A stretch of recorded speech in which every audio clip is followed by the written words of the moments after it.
Ricardo, obrigado pelo convite. Por favor, agradeça a Mackenzie. Nós três estamos muito honrados em estar aqui com vocês, conversando nesse curso sobre um tema que nos é muito importante, tá? Então, não tem como começar sem agradecer essa oportunidade. Para a gente é uma oportunidade de estar aqui conversando com vocês, tá? Lu e Hugo, vocês querem falar alguma coisinha?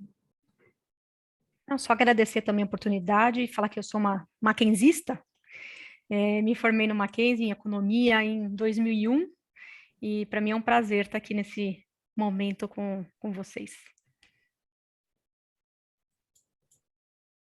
Só agradecer também, pessoal. E aproveitem aí o conteúdo.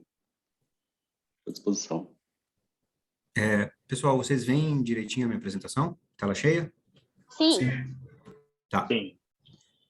Pessoal, eu vou fazer a apresentação, tá? Essa apresentação, ela foi concluída hoje. Todos os temas que eu quero falar estão aqui, tá? Pode ser que eu fale algum tema antes do slide correto. Então, eu peço para vocês um pouco de perdão por não estar ainda ambientalizado com a sequência, mas, sinceramente, pessoal, a gente podia fazer isso aqui sem uma apresentação, sem um PPT, ou fazer um bate-papo, já seria super suficiente. E é mais ou menos nesse estilo de bate-papo que eu gostaria de levar. A apresentação é meio que um apoio só, tá? Pessoal, mercado de capacidade. Esse é o tema da nossa conversa de hoje. Ele está bastante relacionado com o tema separação de lastro e energia. Tem algumas pequenas diferenças, mas são diferenças quase que de desenho, tá? Então, se a gente um dia quiser mudar para separação de lastro e energia, a gente pode continuar com o mesmo nome, só mudando alguma questão regulatória ou muda o nome, isso é o de menos, tá? Então, quando se lê aqui mercado de capacidade, tem muita relação com o mercado de lastro, tá? Eu quero não passar por muitas coisas que vocês já devem ter visto, mas eu tenho que fazer um breve histórico com vocês, tá? Da onde a gente veio, né? Da onde veio o mercado de energia, aonde que a gente chegou, como é que a gente está hoje, por que que a gente quer o mercado de lastro, o mercado de capacidade, e o que que vai acontecer num futuro próximo e talvez num futuro um pouco mais médio e longo prazo, tá? Basicamente é isso que eu tenho que conversar com vocês. E tudo isso gira em torno de uma disciplina chamada adequação de suprimento. Mais precisamente, adequação de suprimento de longo prazo, tá? Então, vamos lá. Como tudo começou? Não sei se vocês têm ciência, a primeira usina do país foi em Diamantina, se chama Ribeirão do Inferno, tá? Ela foi uma usina que foi desenvolvida por um autoprodutor.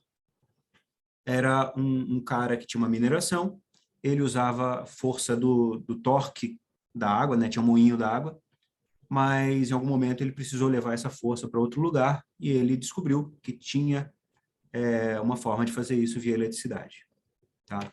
O segundo caso, que é conhecido como o primeiro, tá? Mas eu acho que é só uma confusão, o segundo caso é a usina de Marmelos, também em Minas Gerais, em Juiz de Fora. Essa usina foi também para autoprodução, era o dono de uma tecelagem que fez essa usina e sobrou energia. Não sei se sobrou energia ou se ele dimensionou a usina para sobrar, mas enfim, com o que ele não usava na autoprodução, ele usou para fazer a iluminação pública de Juiz de Fora, que foi a primeira cidade a ter iluminação pública, tá? Então, o legal aqui, pessoal, existe uma discussão para saber qual das duas é a primeira, tá? Mas as duas estão lá em 150 anos atrás. Isso daqui é de 1870 alguma coisa, tá? O interessante é ver que quem começou a trazer a energia elétrica para o país foi a indústria, tá? Logo depois veio a Light Tramway, que o serviço dela era iluminação pública e bondes, só que para isso ela precisava ter geração de energia. Então, a geração de energia ela era motivada por iniciativa privada, tá? Em algum momento mudou, porque a iniciativa privada não ia levar para todas as cidades do país, né?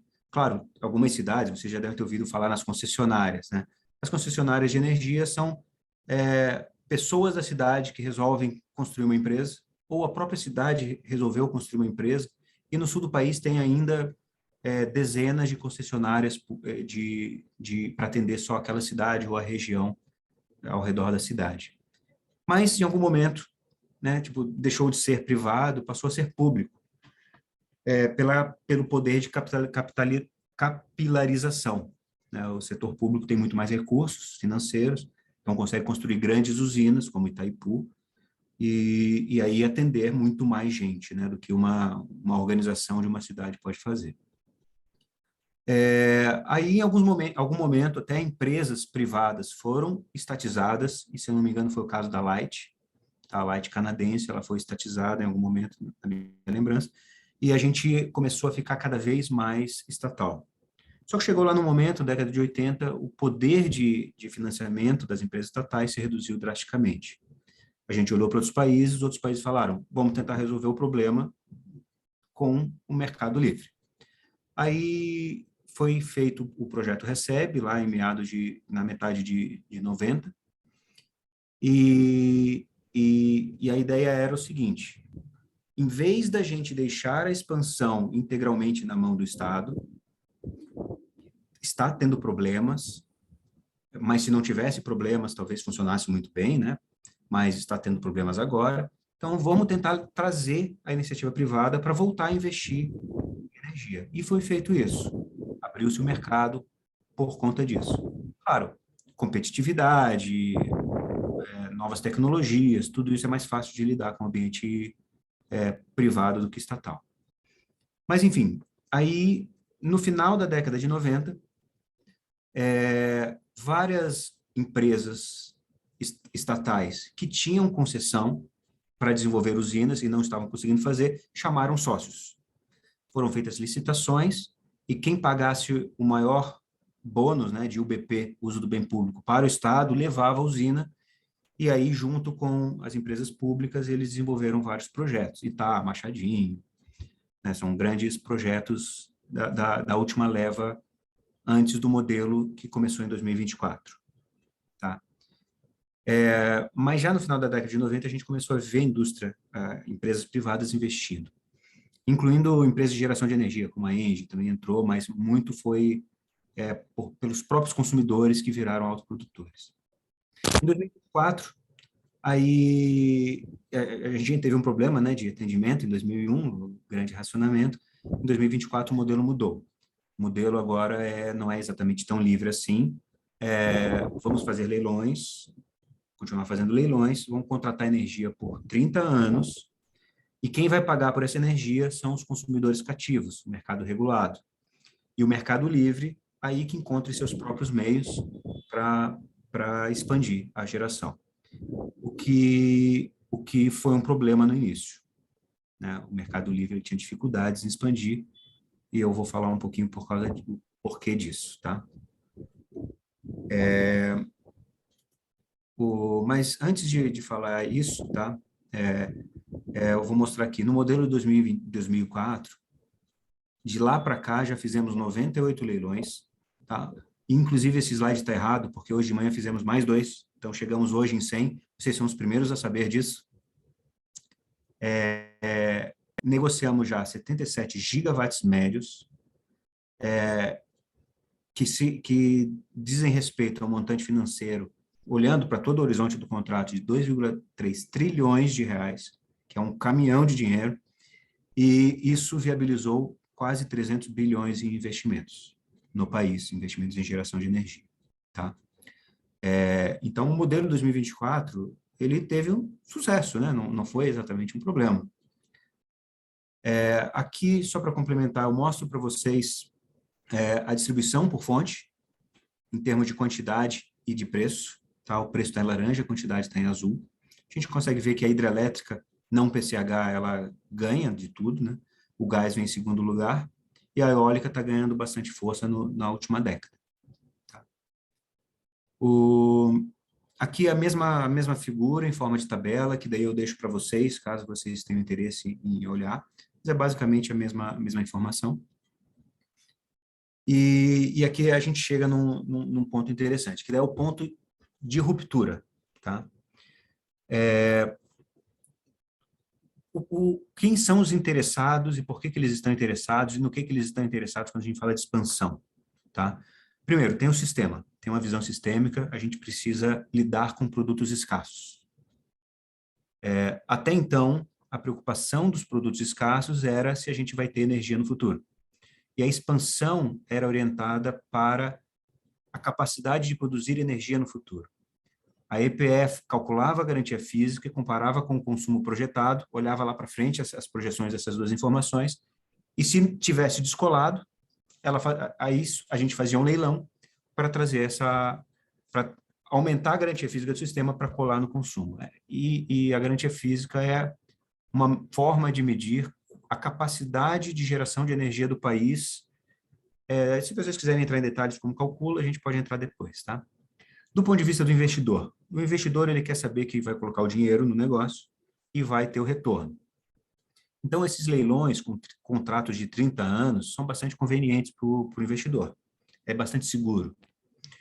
Na visão do financiador, ele quer uma segurança parecida. Ele quer saber se a usina vai conseguir receber dinheiro suficiente para pagar o financiamento com o financiador. Então, essas são as preocupações básicas que estão envoltas nessa questão de adequação do suprimento de longo prazo. Tá? Só que agora a gente tem um contexto um pouco diferente. Tá? Enquanto na década passada a gente se preocupava com a energia no futuro, né, a garantia física do futuro, se a gente vai ter garantia física daqui a 5 anos, de forma compatível com o consumo, agora surgem outras preocupações. Tá? Essas preocupações não existiam antes, porque a gente tinha uma expansão muito baseada em geração hidrelétrica. Geração hidrelétrica tem um baixo fator de capacidade. Então, se você contratasse 55 megawatts médios de uma usina hidráulica, você ganhava junto de brinde 100 megas de potência instalada. Então, sempre se acreditou nesse contexto de muita usina hidrelétrica que a gente não precisava se preocupar com potência. A potência vem junto de graça quando a gente compra energia. Tá? Talvez isso não seja mais verdade. A gente tem eólicas, tem solares, a gente tem... mudou. A matriz mudou. Então, agora a gente começa a se preocupar com ponta, com a potência. A gente vai ter potência para entregar para a sociedade. Como é que você compra potência? Bom, talvez da mesma forma com que você compra a garantia física, né? Alguma forma não muito diferente. Mas eu vou entrar nesse detalhe um pouquinho mais para frente. Outra coisa que mudou temos agora novas formas de garantir o financiamento. O BNDES não exige mais um contrato de 20 anos. O BNDES, ele considera que se você não vender energia, você vai vender por pelo menos o preço de suporte. O preço de suporte é calculado pelo próprio BNDES e está hoje alguma coisa em torno de R$110. Então, se a sua usina é viável a R$110, o BNDES financia. Se não for, você faz um contrato bilateral para os próximos 5 anos, o BNDES vai fazer vai olhar se o preço médio bate os R$110, e se bater, está resolvido. Tipo, se está resolvido para você, está resolvido para ele, e hoje em dia se financia assim no mercado livre. E daí eu chego no último ponto. Uma coisa que foi tabu em algum momento, que era que o mercado livre não financiava a expansão, hoje a gente vê que financia. Tá? Talvez mais usinas eólicas do que termoelétricas, mas financia alguma expansão de energia. Tá? Aí a gente começa a se preocupar de novo. Poxa, mas o BNDES consegue financiar o Mercado Livre. O Mercado Livre fica de pé, mas está contratando os produtos, os bens escassos, os produtos escassos que a gente acha que hoje a gente precisa contratar, aí talvez não. Tá? E toda essa é a conversa da contratação de capacidade e da separação de lastro e energia. Tá? Então, vamos lá. Eu já falei para vocês os lastros e capacidades. A ideia de ter um mercado de capacidade ou um mercado de lastros separado da energia é que você compra esses produtos todos diferentes. Tá? Então, no passado, se a gente já tivesse separado lá em 2024 lastro de energia, a gente estaria comprando no leilão centralizado o lastro e a energia não necessariamente. A energia poderia estar sendo comprada por distribuidores, pelo Mercado Livre, pelos consumidores e comercializadores do Mercado Livre. Tá? E o gerador viria uma composição de valores aí, né? Eu vendi um laço a tanto, vendi minhas energias a tanto, energia a tanto, aí esse recurso que entra é suficiente para manter meu negócio funcionando. Tá? Então, a ideia é contratar separado. Tá? Isso se torna importante, se torna mais, eu acho que já era importante em 2024, mas se torna muito mais importante quando a gente não está mais preocupado só com o lastro de garantia física, com o lastro de energia, a gente começa a se preocupar também com o lastro de potência e talvez, em algum momento, a gente tenha que se preocupar com o lastro de flexibilidade, que inclusive o Gedra deu gancho para mim, né, Gedra? E o que está sendo previsto aí pelos próximos meses? Tá? Bom, primeiro, a gente regulamentou a contratação de capacidade de entrega de potência. Até aqui, reserva de capacidade, leia-se potência. Vamos fazer o primeiro leilão deste produto em 21 de dezembro, tá? Daqui a 18 dias. Num futuro um pouco mais distante, a gente pode ter uma expansão desse mercado de reserva de capacidade, que é o mercado de lastro. Tá? A gente pode, eventualmente, negociar garantia física separado, potência separado e, eventualmente, flexibilidade. Tá? E a energia é um outro problema. Se o gerador não quiser nem vender energia, ele pode ficar totalmente exposto ao mercado de curto prazo. Se ele decidir vender energia com um mês de antecedência, ele faz. Não, isso é problema do gerador. O sistema não precisa mais se preocupar com a comercialização de energia, só com a comercialização dos lastros. Essa é a tese, tá, que está por trás de tudo isso. Aqui tem uma base legal regulatória, tá? A Lei 14.120, ela alterou a Lei 10.848 para permitir a contratação de reserva de capacidade. Isso foi regulamentado por decreto, tá? E depois disso, o Ministério já fez 2 consultas públicas e emitiu portarias para a gente chegar, no final das contas, nesse leilão do dia 21. Tá? Eu não vou entrar em detalhes aqui, isso aqui talvez seja importante para vocês, mas para referência. Tá? E o que a gente tem, então, nas mãos? A gente vai contratar essa reserva de capacidade, tá? Para atender a esse requisito de potência. Tá? E quem é que vai comprar isso? São todos os consumidores. Porque lastros e capacidade de produzir alguma coisa, diferentemente de energia, lastros e capacidades são bens sistêmicos. Então, se entende que a contratação deve ser centralizada e os consumidores, todos eles, devem pagar por essa conta. Tá? O montante total contratado vai ser definido pelo Ministério, tá? A contratação vai ser centralizada via leilões, o primeiro leilão é esse que eu falei para vocês, dia 21. Os custos, como eu já antecipei, eu disse que eu ia falar um pouco antes do slide certo aparecer, né? Aconteceu agora. Os custos vão ser alocados aos consumidores e a energia pertence ao gerador. Ele não precisa vender energia necessariamente neste leilão, tá? Quer dizer, tem um detalhezinho ali que eu vou explicar, mas em tese, daqui para frente, geradores não precisam vender energia nos leilões, tá? Do ponto de vista da oferta, quem participa? São empreendimentos termoelétricos totalmente inflexíveis, ou com flexíveis, totalmente flexíveis, ou com inflexibilidade até 30%. São 2 produtos que vão ser negociados em separado no próximo leilão. Então, eu até diria que são 2 leilões simultâneos, tá? Que vão acontecer juntos. O primeiro produto a ser negociado vai ser energia, só para as usinas que têm a inflexibilidade de até 30%. Tá? Julga-se que é importante isso para ela vender essa energia inflexível aí, porque aí ela já reduz a necessidade de colocar um bid alto no produto potência, que é o próximo leilão. Tá? Aí, nesse produto potência, vão participar essas termoelétricas e elas vão receber uma receita se ganharem daí esse leilão. Tá? Bom, basicamente é isso, tá?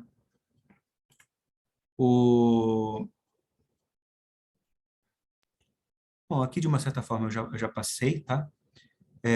eu diria que o importante desse slide aqui é a portaria do leilão já indica que o preço do leilão de referência do produto energia será limitado ao preço médio dos leilões para impedir algum abuso, né? A energia entregue no submercado do vendedor é um detalhe importante para o gerador. E o empreendimento que negociar energia é um ponto importante. Se ele negociar energia, mas não vender lastro, ele perdeu também o contrato de energia. Porque o importante desse leilão é contratar lastro. Tá?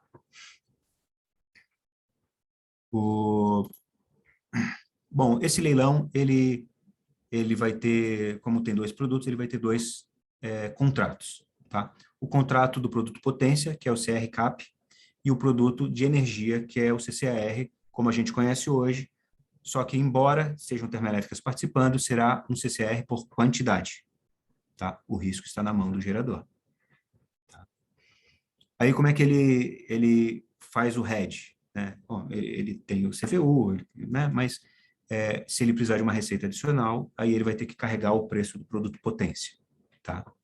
Aí a gente vai começar a revelar no país qual é o valor da potência para o sistema. Tá? É uma forma da gente ter uma revelação de preços. Quanto que vale a potência? Bom, o contrato regulado, tá, já passei, né? Vai ser um CCR por quantidade e vai ter um CCAL por quantidade também. Aqui tem os detalhes de modulação e de garantias, tá? Eu não vou entrar nesse detalhe aqui com vocês, tá? Se vocês tiverem interesse em discutir como é que vão ser as garantias para um mercado e para o outro, assim como a questão de sazonalização, aí a gente retorna aqui e explica para vocês. Bom, aqui são detalhes também de rescisão e penalidades. A rescisão eu também não vou entrar, tá? É um detalhe que se vocês quiserem a gente entra, mas eu acho que não vale a pena falar com vocês. Mas as penalidades sim, tá? Porque tem a ver com o produto lastro, o produto potência, que é a novidade. Que é o seguinte, quando você vende potência, você tem um compromisso, tá? Se você não atender o compromisso de entrega, você vai receber uma penalidade correspondente a 15% da receita fixa mensal. Se você não atender o despacho centralizado nas condições definidas pelo ONS, você também vai receber uma conta de 15% da sua receita fixa mensal. Se você declarar indisponibilidade acima dos índices de referência, você vai tomar uma penalidade de 10%. Tá? E daí também tem uma regra que você tem que apresentar nos as suas informações de Unit Commitment o que foi combinado. Se tiver fora dos padrões de referência, você também vai receber uma penalidade aí de 3% por evento. Tá? Isso, mais ou menos, é o que constitui um produto lastro de potência. Ele vai vender a potência, mas ela tem que ser medida, né? O cara está entregando mesmo, ele está disponível quando precisa, os parâmetros dele para o Unit Commitment estão adequados com o que ele prometeu. Se não estiverem, você não merece receber aquela receita fixa toda, porque você não está entregando tudo que você se comprometeu. Essa é a forma de auferir se ele está entregando e qual é o valor da penalidade se ele não entregar. Tá? Para esse leilão, nós temos esses projetos cadastrados, tá? 132 projetos, com 50 GB de potência, sendo que 9%, quase 10%, né? Vamos pensar, de 50, 10 são projetos existentes e 40 são novos, tá? Aqui está a distribuição por região do país, tá? E também por fonte. São todas termoelétricas, mas dentro da termoelétrica tem vários combustíveis que estão cadastrados para esse leilão. Tá? Aqui também, como a apresentação fica para vocês, talvez seja alguma coisa de referência interessante para vocês, tá? Então, basicamente aqui, eu já falei sobre isso também, antecipando, né? Como eu avisei que ia acontecer, mas basicamente é o seguinte, da visão da capacidade, o gerador que vender vai receber uma receita fixa, o valor dessa receita fixa entra na CCE via encargo cobrado de todos os consumidores, e a CCE repassa isso para os geradores. Tá? É simples assim. e todos os consumidores vão participar, não só do ACR, mas do ACR e do ACL. Uma coisa que eu não me lembro se está em algum ponto da apresentação, eu passei por cima, mas é legal falar que esse vai ser o primeiro leilão de capacidade do país. Ele vai inaugurar todo um mundo novo, tá? Esse mundo novo, ele está adequado com as novas necessidades do país, do ponto de vista de produtos energéticos escassos. Ele também está adequado com a modernidade da abertura do mercado. Ele está adequado com a modernidade de novos paradigmas de financiamento. Está adequado com a nova percepção de risco dos geradores em olhar para o mercado livre. Tá? E ele traz uma segunda novidade. Pela primeira vez no leilão destes, no leilão regulado, os consumidores livres vão poder entrar no leilão e comprar energia também. Se tem um consumidor livre que quer comprar energia em dezembro, dia 21 de dezembro pode ser uma oportunidade. Se vai dar negócio ou não, eu já não sei, mas é muito bom a gente ver que agora os leilões eles podem contemplar também os consumidores livres. É uma segunda inovação. Tá? E com isso, pessoal, eu concluo a apresentação. E eu não sei que horas são, mas, Gedra, eu acho que já está na hora de eu sair, tá? Não, tranquilo, cara, 6h30 agora. Como eu combinei com você, e que você já antecipou para o pessoal, eu vou descer o prédio da CCE, vou conectar o fone de ouvido, vou entrar dentro de um táxi e vou continuar falando com vocês, tá? Eu acho que vão ser uns 5 minutos que eu vou precisar até chegar lá na rua, ver um lugar tranquilo para não tirar o celular do bolso, mas vocês podem acreditar que eu volto, tá? Enquanto isso, pessoal, Pessoal é bonzinho aí, não foi falta, né? Enquanto isso, Muito bem, professor. Vai ser ótimo. Tá, joia, Marcelo. Obrigado. Tá. Nesses 5 minutos, aí vai estar a Lu, o Hugo, para que podem tirar dúvidas de vocês. E façam as perguntas mais difíceis agora, nesses próximos 5 minutos, tá? Tá bom. Já volto, pessoal. Já temos com a lista aqui. Com licença, pessoal, já volto. Já, fica à vontade, Marcelo. E enquanto isso, então, a gente abre para perguntas, que aí a Luciana e o Hugo também pode responder. Fique à vontade, gente. Pergunta de aluno, professor. O que é a geração inflexível? Geração... Posso falar? Eu gostaria até de voltar um pouco no slide e eu acrescento que a geração inflexível... Deixa eu só compartilhar aqui. Uhum. Deixa eu ver Para a se... gente entender, tem um monte de conceito naquele slide mesmo. Isso. Estou compartilhando? Deixa eu ver. Tô? Tá. Não, deixa eu passar aqui. Eu vou voltar nesse slide aqui, que eu acho que é o principal da apresentação, para a gente entender o mecanismo, né, do leilão de reserva de capacidade e falar de usinas flexíveis e usinas inflexíveis. Então, o que acontece? Nesse leilão, serão negociados 2 produtos. Primeiro, produto energia. Quem que participa desse produto energia? Usinas inflexíveis. Usinas inflexíveis são energias que a usina ela não é despachada, ela é despachada e essa energia é injetada automaticamente, é uma energia de base. Ela desloca, né, a pilha de energia de geração. Então, ela gera automaticamente. A partir do momento que eu liguei a usina, essa parte inflexível, ela é injetada automaticamente no sistema. Diferente de uma usina flexível, que eu chamo para o despacho, daí, na sequência, ela começa a injetar energia no sistema. Então, a inflexível já é diretamente. A parte flexível, ela está gerando e ela já é contratada, essa potência contratada, ela tem um percentual de inflexibilidade, que é energia que já vai para o sistema. Nesse leilão específico, o que acontece? Primeiro produto, parte energia. Serão negociadas somente usinas inflexíveis. Por quê? Eu contrato energia.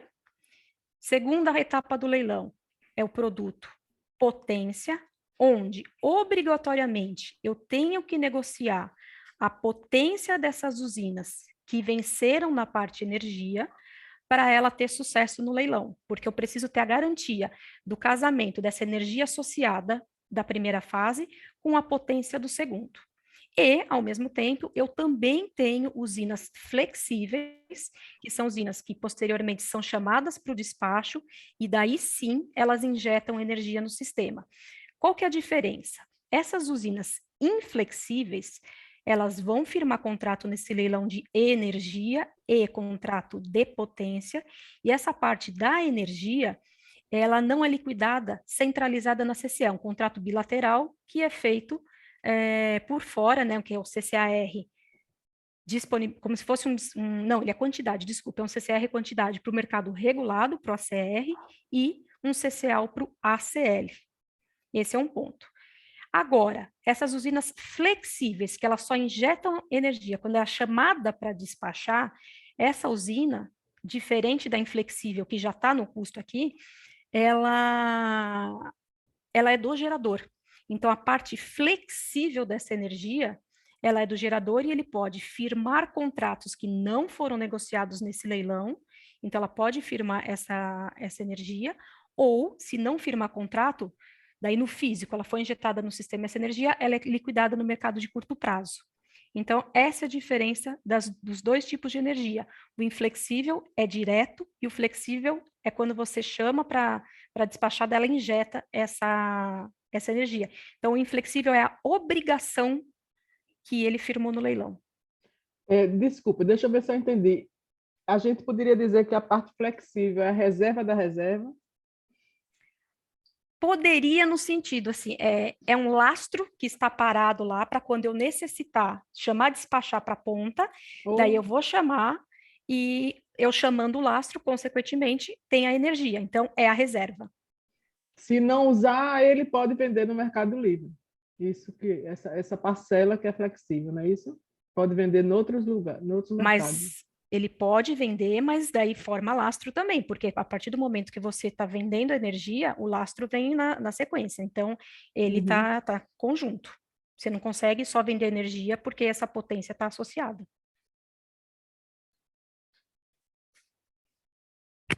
Essa parte inflexível, ela vai vir via ESS ou vai ser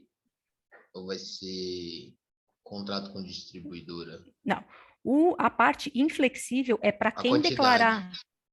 É para quem declarar necessidade de compra no leilão, então pode participar. Tá. Antes dos leilões era só distribuidora. Então, agora, para esse leilão, como eu vou ratear o encargo, que é o lastro, tanto para a CR como para a CL, primeira vez que o ACL vai também declarar necessidade de compra na participação dos leilões, né, regulado. Então, tanto o ACL como a CR daí paga essa inflexibilidade.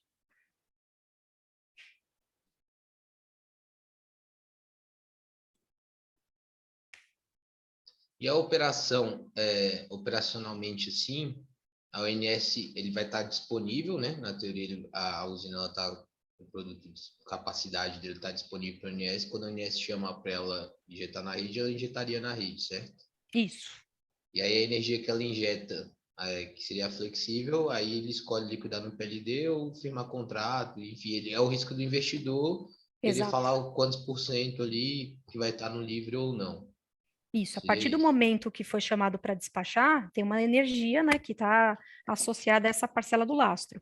Daí ele pode firmar contrato, ou se ele não fechar contrato, vai ser PLD.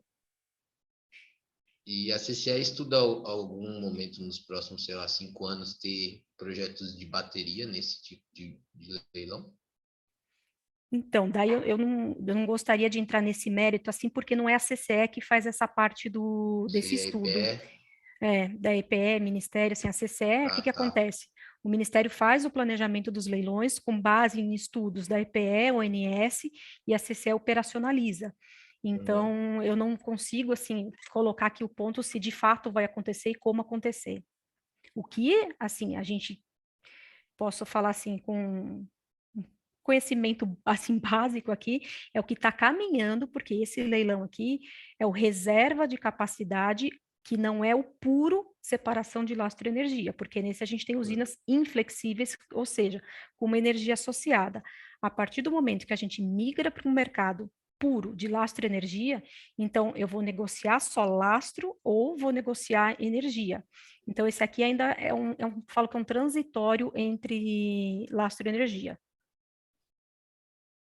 A expectativa é que isso diminua os valores de encargo de ISS futuramente. Eu não sei o volume, né? Vocês falaram que o Ministério que vai definir o volume de capacidade. Isso. E aí, quantidade, quem determinará será o mercado, certo? O ACL, Perfeito.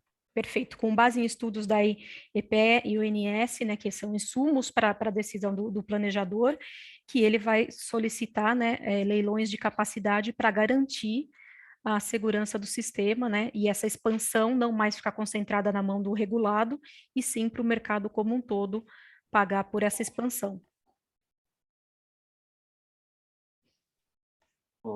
Luciana, posso fazer uma pergunta? Eu queria entender um pouco melhor a diferença entre esse leilão aí de capacidade e de energia de reserva. Tá. O capacidade, a usina vai ser chamada para despachar. Então, ela foi contratada e ela vai ser chamada para despachar a parte flexível. O reserva de capacidade, eu vou falar que assim, eu acho que a palavra reserva é pesado o que eu vou falar, tá? Mas é um engano da parte de reserva, porque não é reserva. Ela é uma energia injetada automaticamente, então ela desloca, uma energia que ela faz parte da matriz, então ela não é reservas. Quando você perguntou, você falou de energia de reserva, energia de né? reserva, que também não é reserva, né? Não é reserva, é uma energia que ela é injetada automaticamente, tanto que toda apuração que a gente faz de reserva, ela tem um compromisso contratual que ela tem a obrigação de entregar. E a gente cobra a gente faz toda a apuração, né, todo o ressarcimento necessário, se ela de fato não entregar o que ela firmou num contrato, num leilão. Então, de reserva não tem nada. Eu até vou contar um fato engraçado aqui, tinha um colaborador, logo no começo aqui da CCE, ele brincou, ele falou assim, poxa, eu sou santista, eu estava como chama o estádio do Santos? Vila Belmiro. Vila Belmiro, estava na Vila Belmiro, estava assistindo o meu jogo lá e acabou a energia. Cadê a energia de reserva que não foi acionada e o estádio ficou todo escuro? E assim, o conceito de energia de reserva não é você acionar, né? Deveria ser acionar quando precisa, mas energia de reserva aqui nesse sentido é só para garantir a segurança do SIM, do Sistema Interligado Nacional, mas ele injeta diretamente a energia e não você aciona quando precisa. E essa parte flexível, aciona quando precisa ou não? Ainda também não é isso. Sim, daí quando o ONS tem todo o despacho programado, né? Quando o preço daquela usina for viável, daí ela chama para despachar e essa usina flexível daí é injetada. Eu posso ter contrato firmado ou ela é liquidada no mercado de curto prazo. Então, ela, na verdade, é a reserva. Isso. Daí, assim, todas essas contas serão feitas a gente vai chamar de CONCAP, conta de capacidade. Então, muito similar ao que é hoje a conta de energia de reserva em relação à gestão, porque nessa conta a gente vai colher todo o encargo para pagar esse lastro, né, de capacidade. A gente recolhe do mercado tanto do ACR como do ACL e repassa como uma receita fixa para o gerador. Tá?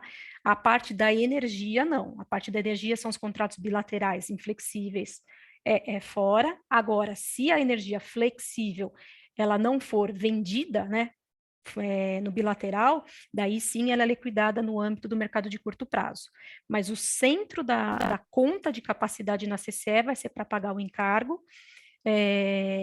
recolher, a gente chama de custo administrativo, financeiro e tributário, que é o custo para a CCE fazer a gestão dessa conta, né? Então tem esse custo e a gente recolhe isso via encargo também e fica na CCE, e possíveis inadimplências. Então, se tiver inadimplência nessa cobrança do encargo, pode ter o rateio da inadimplência ou ainda está em discussão a regra de comercialização, ter um fundo de reserva similar ao energia de reserva, em que a gente coloca um percentual baixo da receita, uns 5%, hoje no energia de reserva é 10%, mas um percentual baixo para quê?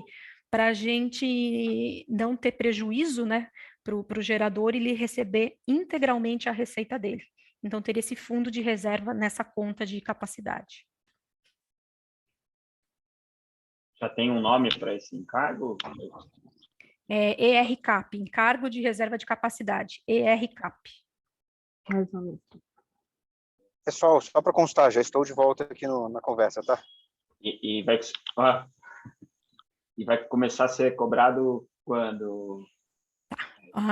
O suprimento desse leilão, a capacidade é para 1º de julho de 2026 e a parte de energia começa o suprimento 1º de janeiro de 2027. Então, o recolhimento do encargo já é a partir do meio de 26. Tem chão ainda, tem tempo. Passa rápido. Passa rápido. É que tem toda a parte daí, esse CAFT, né, o custo administrativo, financeiro e tributário que eu falei, ele é o que vai subsidiar, né, é o ressarcimento que a CCE vai receber do mercado via encargo, para a gente conseguir também instalar, fazer toda essa parte de estruturação para conseguir essa conta dentro essa gestão, né, a parte operacional. Então, pode ser que surja alguns meses antes ou um ano antes a cobrança do encargo, não para passar para o gerador, mas para subsidiar a implantação do reserva de capacidade no âmbito da CCE. Me diga uma coisa, e vocês estão inaugurando também a questão de contratar pela potência. Isso é um modelo que vocês estão querendo testar nesse segmento ou tem uma coisa a ver com a outra? Eu não entendi. Desculpa, Vitória. Não, desculpa, pode ser eu que não tenho entendido. Porque, assim, o leilão, contratar pela potência é comum nos leilões? Ah, tá, entendi. Hoje, todos os leilões regulados é com uma contratação conjunta. Então, hoje, quando a distribuidora declara no leilão regulado, ela está contratando a usina como um todo, tanto energia como potência. Qual que é o objetivo desta separação? É alocar corretamente o custo. Então, potência ser valorada pela potência e energia ser valorada pela energia. Então, esse é o objetivo. Hoje é conjunto. E como os usuários dos dois produtos são diferentes, todo o sistema usa a potência, mas só o comprador da energia usa a energia, então tem essa conveniência de separar mesmo, né? A gente precisa saber qual é o valor da potência, qual é o valor da energia, e no final das contas quem paga a conta, quem é usuário é diferente, então quem paga a conta é um agente diferente. E esse é o movimento mesmo dessa separação. Então, é uma inovação que está sendo colocada nesse leilão. Isso, alocação correta dos custos da energia como setor, né? Porque hoje quem banca essa expansão é só o mercado regulado. Então, agora com esta separação, a expansão, todo mundo que usa vai passar a pagar via esse encargo de reserva de capacidade. Que como que é feito daí a parte do repasse não, da cobrança desse encargo? É feito uma média dos últimos 12 meses de consumo de todo mundo do mercado, todo mundo que é a CR e a CL, e daí com base nessa média dos 12 meses que a gente vai cobrar esse encargo. Então, quem tem mais consumo vai pagar muito mais encargo. E é assim que vai ser feito o cálculo quando for implementado essa cobrança de encargo. Então, é uma tentativa de evolução do modelo de contratação de energia, no caso. Exato. Exato. É isso Hoje, aí. É um piloto. E esse modelo ele é usado em vários outros países. Não é exatamente uma invenção brasileira, né? O que é bom, porque ele é usado em países que têm mercados maduros e talvez a gente estivesse olhando para outros problemas num passado relativamente recente, que a gente não precisava se preocupar tanto com isso. Agora se torna mais importante a gente se preocupar com isso. Imagina se a gente abre totalmente o mercado, né, não existe mais consumidor cativo, aí não tem quem pague a conta, né, de uma expansão. Então a gente precisa orientar isso de forma que seja uma visão mais moderna, né? Uma visão mais progressista, inclusive, mais liberal. Mas é importante vocês terem em mente, isso não é invenção do Ministério, não é uma invenção da CCE, é uma forma de lidar com produtos, com necessidades específicas, né? Os produtos escassos, que é usada na maior parte dos mercados mais maduros. Então, a gente talvez estivesse atrasado, agora a gente está correndo contra o tempo, eu diria. Exatamente. Então, esse primeiro leilão, ele não vai ser somente um teste, né? É um modelo que veio, de fato, para ficar e avançar nesse sentido de separação total mesmo de lastro e energia. É sim. Talvez ele seja um passo para a separação de lastro e energia. Tá? Talvez as regras mudem, a gente vai ter alguma coisa parecida, mas talvez as regras mudem em algum leilão no futuro, mas eu entendo que ele veio para ficar, tá? Claro, ele vai ser um teste do ponto de vista de ver como é que as coisas vão acontecer, né? A gente tem bastante gerador interessado, que é um bom sinal. Quais serão os preços de potência e de energia? Também a gente vai aprender um pouco, né? Algumas coisas vão ser reveladas aí, né? É um piloto, né? Como se fosse uma inauguração de um piloto, de uma evolução do sistema, não é isso? Eu diria que do ponto de vista do Ministério, eles estão levando como se fosse o primeiro de muitos, tá? A gente aqui na CCE, eu acho que a gente tem algumas coisinhas a aprender e conclusões a tirar a depender do resultado. Nessa questão, eu diria que é um piloto, né? A gente vai aprender o que funciona, o que não funciona, né? Eu acho que tem realmente um aprendizado, mas veio para ficar, tá? Pode considerar que ele veio para ficar. Concorda, Lu? Concordo, e só, eu acho que assim, a parte de energia, já que a gente está falando de usinas térmicas nesse leilão, né, por conta do lastro, é algo que a gente vai sentir nesse primeiro leilão, se tem interesse pela parte de energia, porque se for comparar, as térmicas têm um custo mais elevado do que as fontes renováveis, então assim, como será a contratação de energia, é a que a gente espera para ver se tem declaração, aliás, fecha hoje a declaração para esse leilão, né, foi do dia 29 ao dia 3 de dezembro, fecha hoje a janela aqui na CCE de informação, e para a gente ver se de fato essa venda casada aqui, né, separado, mas casada no mesmo certame, de fato vai ocorrer, ou a energia vai sempre ser negociada pelas fontes renováveis que tem um custo menor. Então, assim, vamos ver o resultado para a gente ter uma análise, acho que mais aprofundada, da dinâmica desse leilão. Luciano, aproveitando isso daí, você pode voltar no slide que fala do total que vai ser contratado nesse leilão? 50 GB, só para ver se eu entendi direito isso daí. Então... É que assim, esse aqui é cadastro, então a gente tem 132 projetos cadastrados. Então, de potência, tem lá 50 GB, e aqui separado por projetos existentes, né? Então, o que acontece? Pode ser que tem duas diferenças, na verdade, projetos cadastrados, então o empreendedor vai lá, ele cadastra só para ter tempo hábil para fazer todos os cálculos, levantar toda a documentação, mas de fato, habilitados pode ser um número muito menor que esse, que é quem vai para o leilão, né? Então, esse aqui é só o primeiro passo para participar do leilão. E depois tem a terceira etapa, que é o bid de fato. Então, depois de todo o cálculo que o empreendedor faz, ele vê se de fato ele quer participar. E a demanda para esse leilão, o de lastro, quem vai calcular, quem insere, né, no sistema é o Ministério com base nos estudos, para saber se o valor dessa demanda, né? Então, aqui é cadastro. E nem adianta perguntar, pessoal, a gente não sabe quanto que vai ser contratado de potência, qual vai ser a demanda de potência. Isso é uma informação que alguém do Ministério deve estar decidindo por agora. Tem alguma divisão de submercado nessa definição de potência? Não.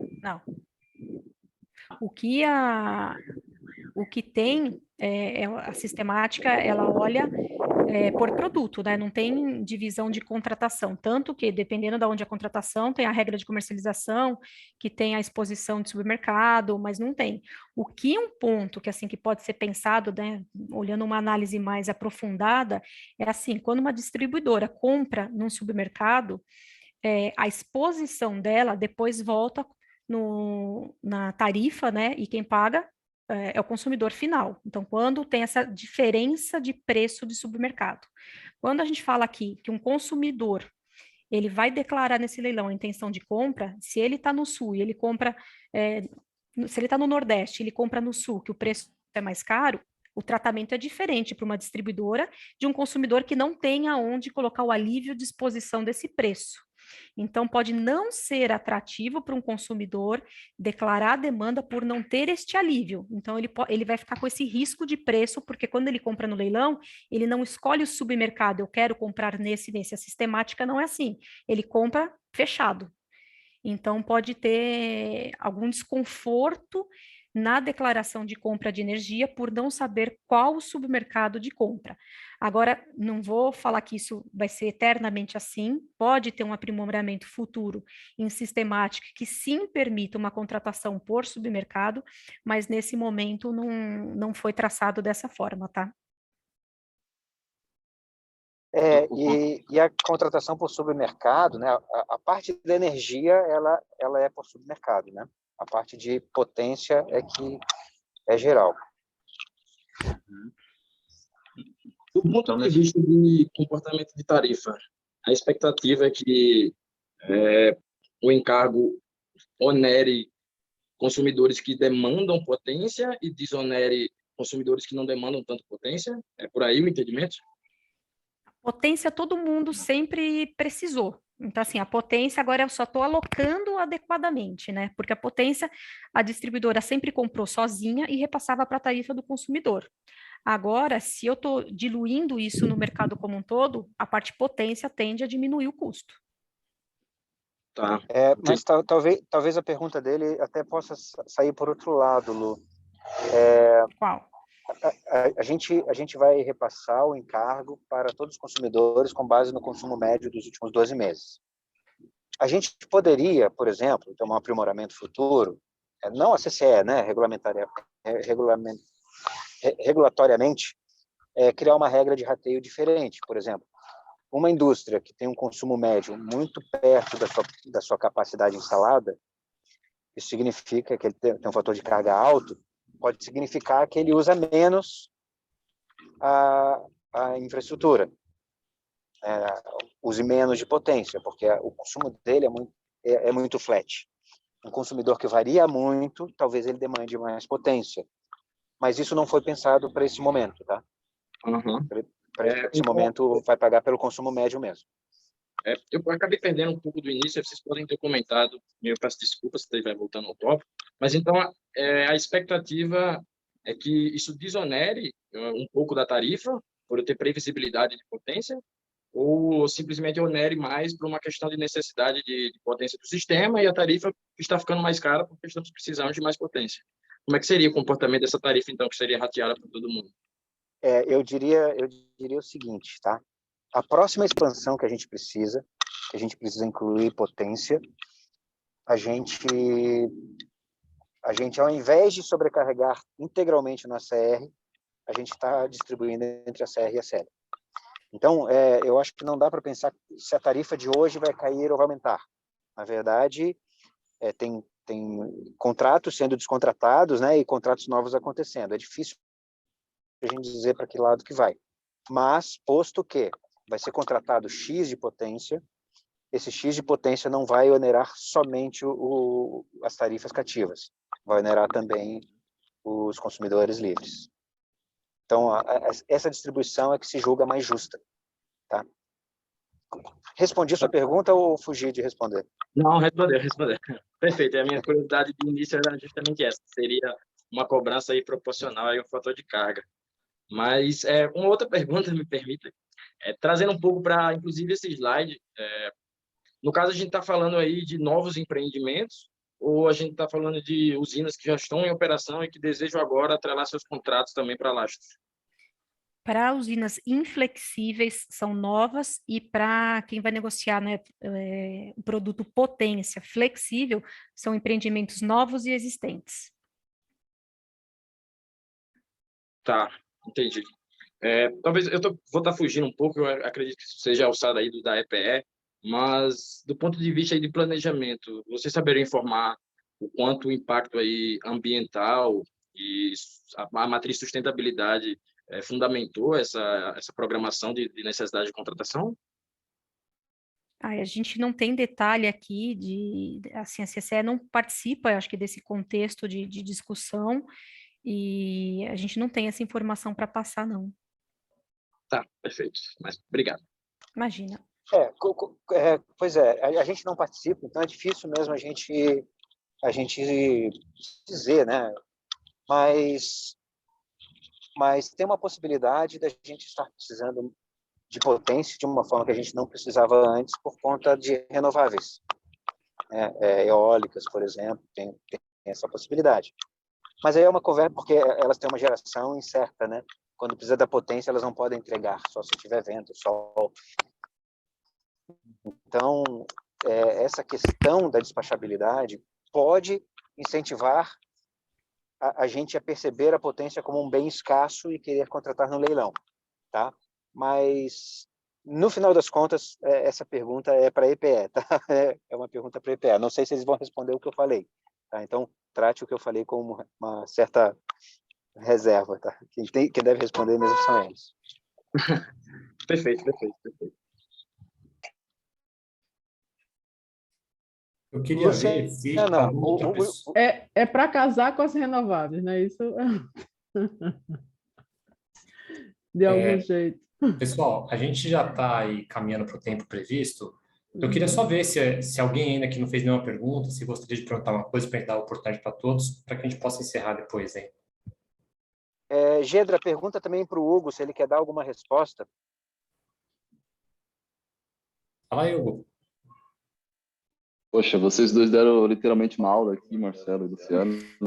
E aprendi também aqui. Gostei muito da tua introdução, viu, Marcelo? Aquela analogia que você fez do início da contratação, que a matriz era predominantemente hidro, né? Isso aí explica muito, né? Por que foi adotado aquele modelo de contratação de energia e lastro em conjunto, com a evolução da matriz, por que a gente está caminhando para esse modelo de fora, que a Vitória muito bem perguntou.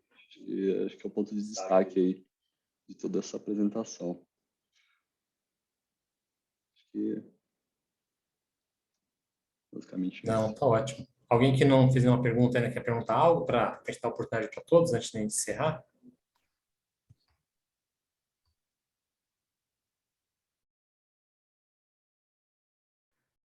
Bom, então tá ótimo. Eu já perguntei, mas eu ainda tenho uma última pergunta, se me permite.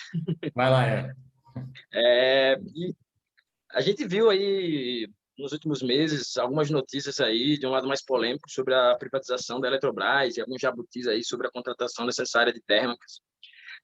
A minha pergunta é a seguinte: essa contratação que a gente está fazendo de térmicas, ela está em fase com aquela necessidade que apareceu lá de necessidade de contratação de térmicas, ou a gente ainda está exposto a precisar contratar mais térmicas do ponto de vista aí de país? Nós temos portarias, né, já aprovadas, né, publicadas, que prevêem modalidade de contratos, né, da Eletrobras. Eu não me recordo aqui, eu vou pegar o número da portaria, mas estabelece 2 modalidades de leilão que sim, para contratar mais térmicas, não estão englobadas nesse leilão aqui, não. Tá, perfeito. Agradeço. Imagina. Bom, gente, então com isso eu agradeço demais aí, Marcelo, Hugo, Luciana, pela palestra, pela aula aí que foi concedida, e uma oportunidade muito rica, deu espaço aí para o pessoal perguntar, um debate aí que agrega muito, a gente entender exatamente qual é o futuro aí da contratação de energia do país, e não só do leilão, né, mas como o Marcelo colocou inicialmente, a adequação do suprimento, a adequação das formas de contratação, que fique bastante aderente à evolução aí do setor elétrico brasileiro. Então, agradeço bastante E queria só abrir se o Marcelo, o Hugo, o Luciano querem fazer algumas considerações finais, e o professor André também, representando a Mackenzie aqui, se quer fazer alguma consideração final. Pessoal, eu realmente acredito que algum formato de separação de fio energia, de capacidade de fio energia, de laço energia ou de capacidade de energia vai prosperar no Brasil, tá? Eu acho que o futuro está por aí. E fora essa menção, Ricardo Gedra e pessoal da Mackenzie, muito obrigado pela oportunidade. Realmente uma oportunidade, é gostoso estar aqui conversando com vocês. Eu me sinto um pouco, me lembro um pouco da minha época de especializações e é gostoso, eu gosto daqui. Obrigado pela oportunidade.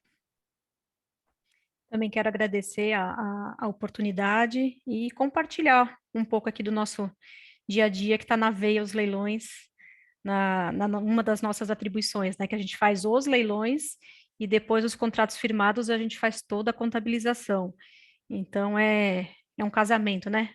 Do começo ao fim aqui, com todo o mercado sendo trabalhado. Agradeço. Obrigada, gente.